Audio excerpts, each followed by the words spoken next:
Hello नमस्कार दोस्तों, स्वागत है आपका आज के इस नए वीडियो में। आज जिस टॉपिक पर मैंने वीडियो बनाया है ये बहुत ही अच्छी योजना है मुख्यमंत्री जी की। उत्तर प्रदेश के लिए बहुत ही अच्छी योजना है। जिन बच्चों के माता पिता या माता पिता में से किसी एक की मृत्यु हो गई है और बच्चों का भरण पोषण करने के लिए दिक्कत आ रही है, तो उन लोगों के लिए, उन बच्चों के लिए ये बहुत ही खास योजना है। और इस योजना में उन बच्चों को सरकार 2500 रुपये महीना का लाभ दे रही है।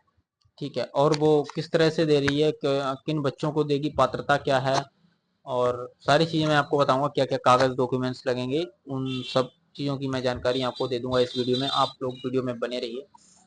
सबसे पहली बात, मुख्यमंत्री बाल सेवा योजना इस योजना का नाम है।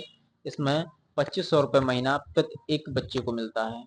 जो भी जिन बच्चों के अभिभावक में से किसी एक की मृत्यु हो गई हो या दोनों की मृत्यु हो गई हो, उन बच्चों के लिए। ठीक है, माता पिता या उनमें से किसी एक की मृत्यु हो जाती है तो उसको, उन बच्चों को 2500 रुपये महीने का भरण पोषण मिलता है और पढ़ाई के लिए पैसा मिलता है। ठीक है। दूसरा, यदि बेटियां हैं और उनकी शादी होने को है और इस योजना में उनका फॉर्म रजिस्ट्रेशन करवा दिया है आपने, तो 1,01,000 रुपए की राशि विवाह सहायता में मिलेगी। विवाह के टाइम पे सहायता के तौर पर दी जाएगी। ठीक है, अभी मैं आपको बता दे रहा हूँ। ठीक है, अब इसमें मासिक आर्थिक सहायता 2500 रुपए है सामान्य बच्चों के लिए, सामान्य योजना, या 4000 रुपए कोविड योजना में। अगर जिन बच्चों के माता पिता कोरोना काल में या कोविड के टाइम पे एक्सपायर हुए हैं, उन बच्चों के लिए 4000 रुपए महीने की व्यवस्था है। दूसरा, शिक्षा और सामग्री, 12वीं तक की पढ़ाई मुफ्त होगी प्राइवेट स्कूलों में। ठीक है, उसमें लैपटॉप और टैबलेट की व्यवस्था भी दी गई है, जो इन बच्चों को सरकार प्रोवाइड कराएगी। दूसरा, बालिकाओं की शादी पर 1,01,000 रुपए का लाभ है।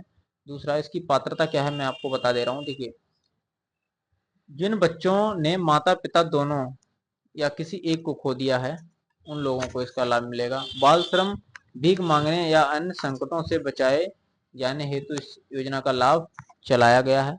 ठीक है, आयु सीमा सामान्यतः 0 से 18 वर्ष तक की होगी। उच्च शिक्षा के लिए 18 से 23 वर्ष तक होगी। मतलब 12वीं के बाद भी बच्चे पढ़ना चाह रहे हैं तो उनको सहायता दी जाएगी।